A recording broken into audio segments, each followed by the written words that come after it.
नमस्कार, प्रभात खबर में आपका स्वागत है। आज हम लोगों के बीच श्वेता सुमन जी हैं, जो निदेशक हैं कृष्णा कलायन कला केंद्र भागलपुर बिहार की। शिक्षाविद भी हैं, काफ़ी लंबा अनुभव रहा है इस क्षेत्र में इनका। कवयित्री हैं, लेखिका हैं और आज हम उनसे बात करेंगे कि आर्ट एंड कल्चर में किस तरह से उनका क्या अनुभव है और वो क्या इस तरफ देखती हैं, क्या और ज़रूरतें हैं इस क्षेत्र की, भविष्य क्या है, सब कुछ हम लोग बात करेंगे। सबसे पहले नमस्कार और प्रभात खबर के मंच से मैं सबों का साधुवाद करती हूँ कि ऐसे विषय पर मुझे बुलाया और मेरे अनुभवों को साझा करने का अवसर दिया। मैं श्वेता सुमन, निदेशक कृष्णा कलायन कला केंद्र। मैंने संगीत नृत्य में काफी तालीम लेने और फिर देने में एक अपना लंबा समय दिया है और जो भी अनुभव रहा उसके फलस्वरूप मैंने अपने निर्देशन में नृत्य नाटिका और कई वर्कशॉप्स किए।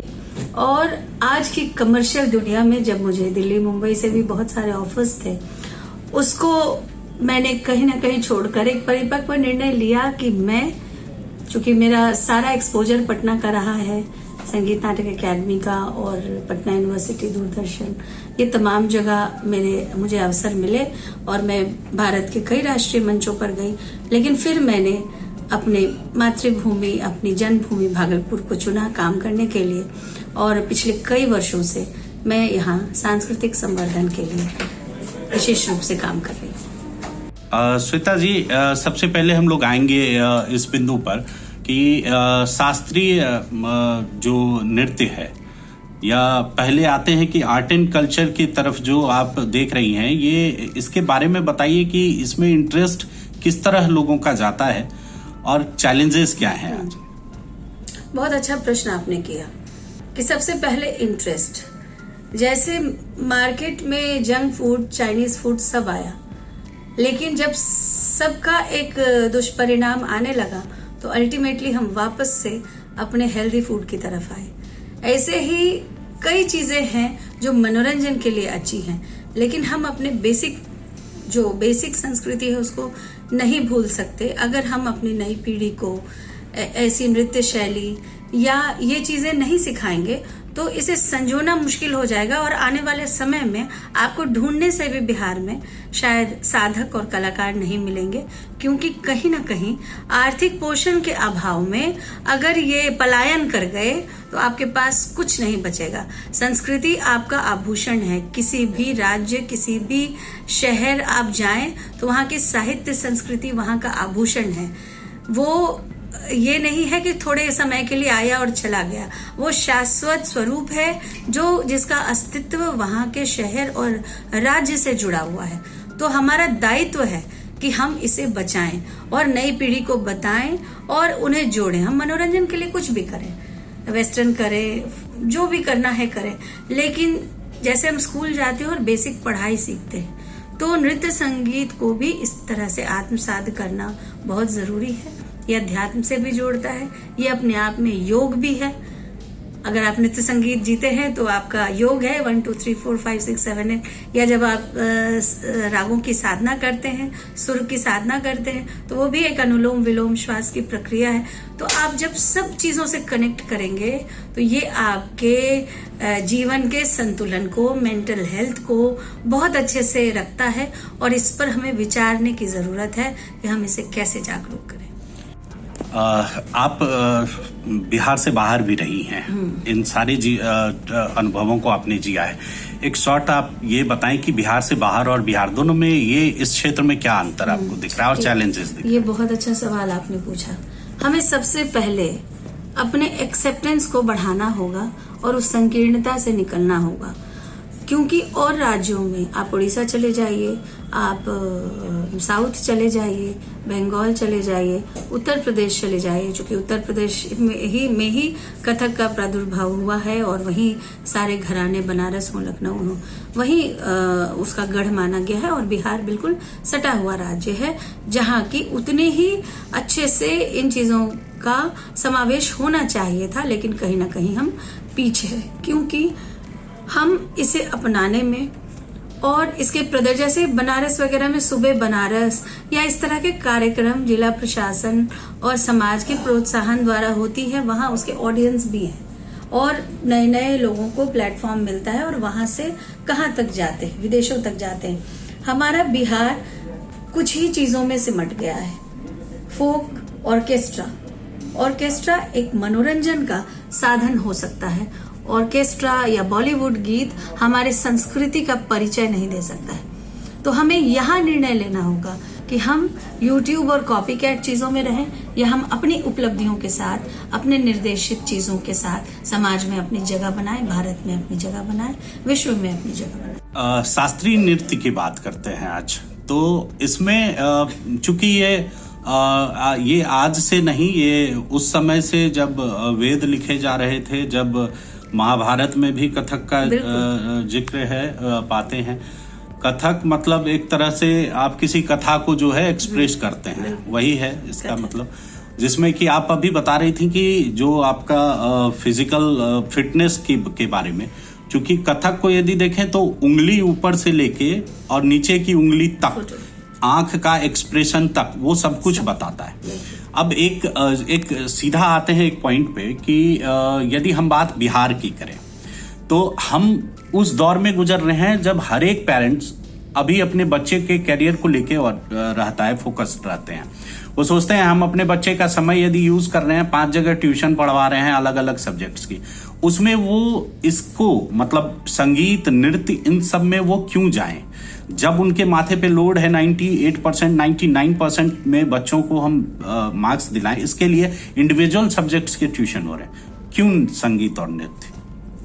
संगीत और नृत्य पूरे जीवन के बैलेंस के लिए जरूरी है और वो इतना बड़ा टाइम मैनेजमेंट सिखाता है और अनुशासन और अध्यात्म से जोड़ता है, जो सबसे पहले आपके जीवन की सबसे मर्यादित चीज है। क्योंकि आप एक अनुशासन सीखते हैं जब आप गुरु शिष्य परंपरा में आते हैं, और जब आप ताल और लय के तालबद्ध होकर जब अनुशासन से अपनी प्रस्तुतियों को करते हैं, तो आप ऑटोमेटिक एक टाइम मैनेजमेंट आप ग्रेजुअली सीखते जाते हैं हर एज के साथ। तो ये बहुत जरूरी है। दूसरी बात कि हमें इसके लिए समय अगर आज नहीं निकाले तो कल हम पछताएंगे। मैं बताती हूँ, जब बिहार, कई राज्यों में, अलग अलग राज्यों में जब बिहार के बच्चे पढ़ने जाते हैं तो कहीं ना कहीं उनके व्यक्तित्व को जब ऐसे परिपूर्ण लोगों से टकराना पड़ता है, तब उन्हें लगता है कि अरे मुझे गिटार बजाना नहीं आता, अरे मैं तबला वादक नहीं हूँ। क्योंकि हर एक कॉलेज, हर एक विश्वविद्यालय में एक बहुत ही सशक्त सेगमेंट होता है कल्चरल का, और जब आप उसके साथ जुड़ते हैं तो आपकी अपनी एक व्यक्तित्व पहचान, चाहे वो विद्यालय लेवल की हो, वो विश्वविद्यालय लेवल की हो, ये अपने आप बनती है और आपको ये एस्टैब्लिश करने में बहुत मददगार होता है। और ये आपको एक वे देता है खुद को संरक्षित करने के लिए, समाज को संरक्षित करने के लिए, ये तमाम एक वे देता है। दूसरी बात कि आज के चैलेंजेस हैं, तो इसको अगर आर्थिक जुड़ाव से देखा जाए तो इसमें बहुत वैकेंसीज आ गई हैं आज के डेट में, और आप अपना इंस्टीट्यूट चलाकर या कई संभावनाओं को आप जी सकते हैं अपनी नौकरी के साथ। तो लेकिन हमें क्या करना है, हमें तालीम की प्रक्रिया पूरी करनी है। हम आज क्षणिक और बहुत शॉर्ट टर्म फेम पर हम आजकल ज्यादा फोकस्ड हो गए कि हम आज आए और कल फेमस हो जाए। अगर लता मंगेशकर जी बनी तो वो एक दिन की उनकी यात्रा नहीं थी, उन्होंने 13 वर्षों से अपना प्रयास शुरू किया, 13 वर्ष की आयु से। अगर पंडित बिरजू महाराज जी या कई ऐसे नाम हैं जब उनके, तो हमें उनके इतिहास को पढ़ने और जोड़ने की जरूरत है। हम आज आए और कल खत्म हो जाए, ऐसा हमारा इतिहास और अस्तित्व नहीं होना चाहिए। संगीत और नृत्य में करियर की बात करें तो हम कैसे अपने बच्चों को उस तरफ मूव करा सकते हैं? इसके लिए विश्वविद्यालय में, स्कूल लेवल पर और चंडीगढ़ और प्रयाग संगीत समिति, कई ऐसे प्लेटफॉर्म्स हैं जहां आपको तालीम और डिग्रियां अपने अपने शहर में अवेलेबल होती हैं। पहले तो हमें उससे, बेसिक चीजों से हमें जुड़ना होगा, क्योंकि जब तक हम उसमें एक्सेलेंस नहीं हासिल करेंगे, क्योंकि इसमें आप ये कागजी नहीं है, आपकी सारी स्थिति मंच पर बिल्कुल प्रैक्टिकली और सदृश होंगी जब लोग देखेंगे और वही निर्णय लेंगे। तो यहाँ जजमेंट भी तुरंत आता है। आपको वाहवाही भी वही मिलनी है, और अगर आप नकारे गए तो वो भी बहुत तुरंत आता है। तो इसके लिए आपको एक एक्सेलेंस में और एक फ्लेवर क्रिएट करना होगा, क्योंकि वर्तमान परिस्थिति में लोग नए प्रयोग को देख रहे हैं। तो जो हमने सीखा, फिर उसकी क्रिएटिविटी को जोड़ते हुए उससे संबंधित चीज़ों को जब तक हम नहीं बनाएंगे और लोगों तक नहीं पहुंचाएंगे, तब तक ये चीज़ें नहीं होंगी। आखिरी सवाल लेंगे। यदि हम बात करें श्वेता जी की, और श्वेता जी जो इस क्षेत्र में अपना अच्छा खासा अनुभव रखती हैं, मीडिया का क्या रोल होना चाहिए इस एक बड़े एक तरह से कहिए मुहिम है ये जिसकी जरूरत है, और प्रभात खबर को आप क्या सुझाव देना चाहेंगी कि हम क्या कर सकते हैं?